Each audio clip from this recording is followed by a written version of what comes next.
नमस्कार. आज मी तुम्हाला शेगलाची भाजी करून दाखवणार आहे.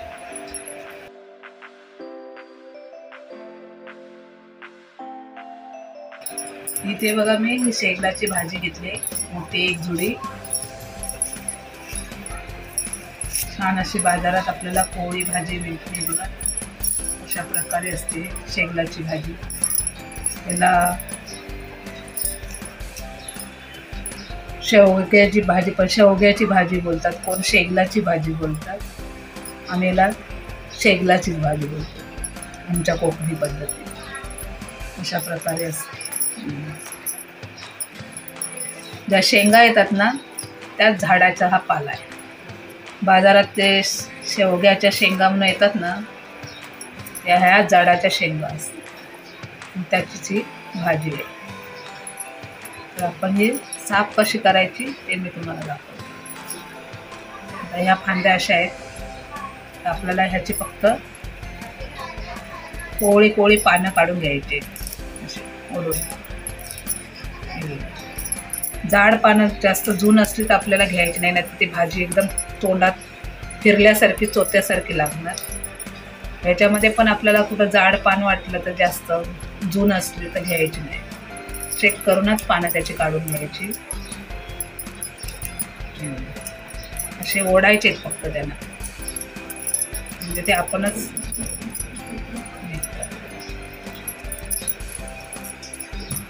आता असं एकदम ओढून घ्यायचं आणि नंतर मग परत असं त्याला इकडून ह्या साईडने खेचायचं, म्हणजे ह्या काट्या निघतात.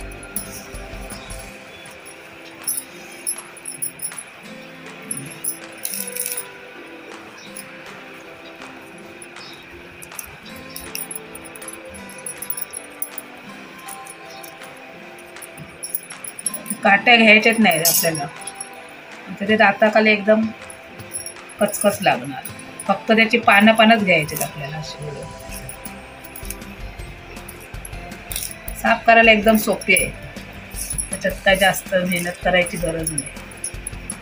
फक्त जास्त जून असली तर आपल्याला ती बघून फक्त कोवळी कोवळी पानं घ्यायची. एकदम शेगलाची भाजी खाल्ल्याने आपल्या शरीरासाठी खूप फायदे होतात. रक्तदाब नियंत्रणात राहतो, दृष्टी चांगली राहते, हाडे मजबूत राहतात, वाढते वजन कमी होते, पित्त कमी करण्याचं काम पण ही भाजी आपली करते. वरचेवर ही भाजी आपल्या जेवणामध्ये खाल्ली पाहिजे.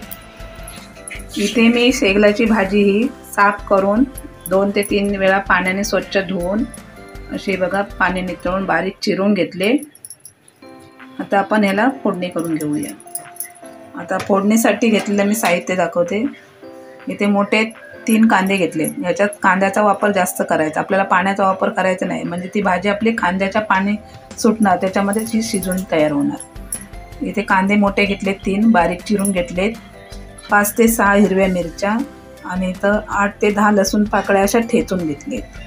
आणि इथे ओलं खोबरं घेतलंय अर्धी कवड. आता आपण कढई ठेवले, तेल टाकले मोठे 2 चमचे. तेल आपलं गरम झालंय. आता लसूण टाकून देते. थोडा लसूण लालसर होत आला, मिरची टाकली. आपला बारीक चिरून घेतलेला कांदा टाकून घेऊया. गॅस मी स्लो ठेवलाय. मिरची तेलावरती टाकल्यानंतर ओढते, त्याच्यामुळे आपलं जपून टाकते वेळेस थोडा काळजी घ्यायचं.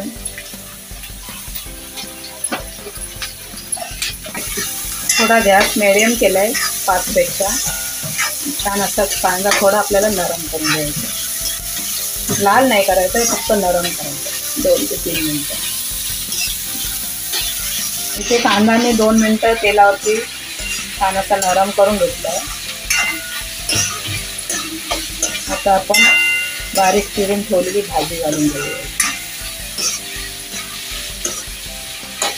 कांदा फक्त आपल्याला नरम करून घ्यायचा आहे तेलावरती, जास्त लाल किंवा असं करायचं नाही, काळपट करायचं नाही, कारण का तो भाजी शिजते वेळी अजून राहिलेला अर्धवट कांदा असतो तो शिजणार भाजी केल्यावर.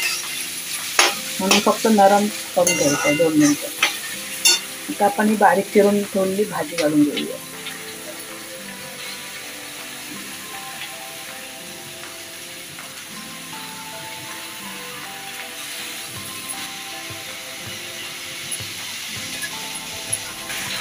आता आपण छान असे मिक्स करून घेऊया.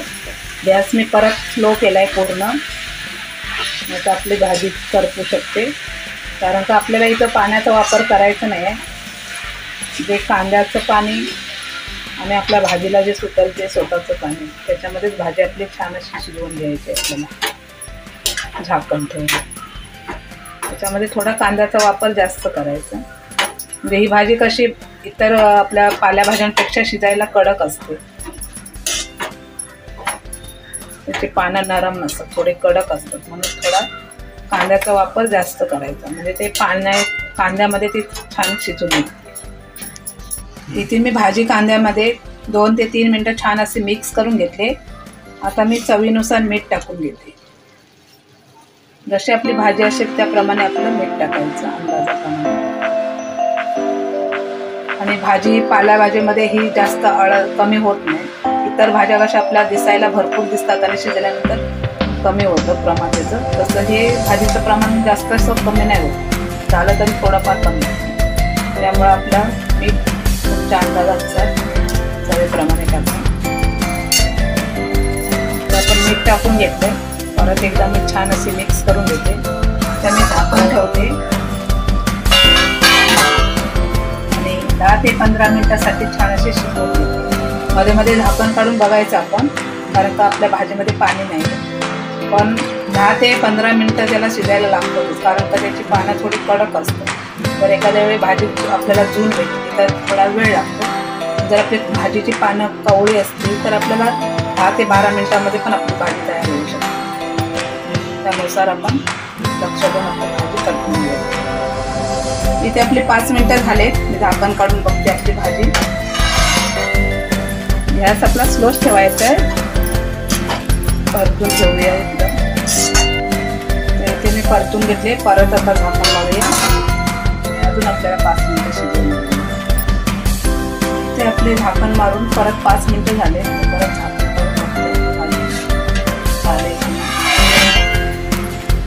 आपली भाजी आता होत आली.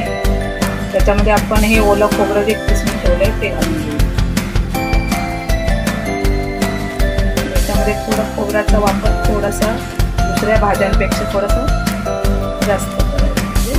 म्हणजे त्याच्यापेक्षा आपण टाकतो त्याच्यापेक्षा थोडंसं जास्त. तशी भाजी खायला थोडी असते ना,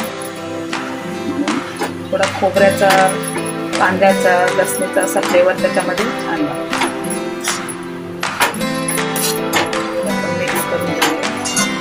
मी खोबरं घालून भाजी छान अशी मिक्स करून घेते. आता आपण 2 मिनिटासाठी परत झाकण मारून भाजी शिजवून घेऊ. आता आपण झाकण काढून बघूया आपली भाजी तयार आहे काय. ही भाजी आपले गोकुळाष्टमी म्हणजे कृष्ण जयंतीला आवर्जून कोकणामध्ये करतात.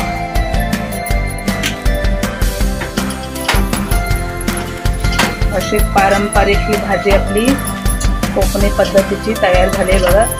आणि आपली ही भाजी आता बिन पाण्याच्या जे भाज्या असतात त्या आपण आपलं म्हणजे वरचेवर असं म्हणजे झाकण ठेवून परतवायचे. म्हणजे त्याच्याकडे काळजीपूर्वक लक्ष देऊन मध्ये मध्ये आपण झाकण काढून परतवून द्यायची, नाही तर आपली भाजी करपू शकते. आता मी सांगितलं समजा की 5 मिनिटाने बघा, 5 मिनिटाने परतून घ्या. पण त्याच्या अगोदर आपण झाकण काढून मध्येच भाजीकडे आपले लक्ष देऊन परतवून घ्यायची, म्हणजे आपली भाजी करपू शकणार नाही. ती बघा आपली भाजी आता छान अशी सुटसुटीत खाण्यासाठी तयार झाली. मी आता गॅस बंद करते. इथे मला ही भाजी शिजवायला 12 ते 13 मिनिटं लागली.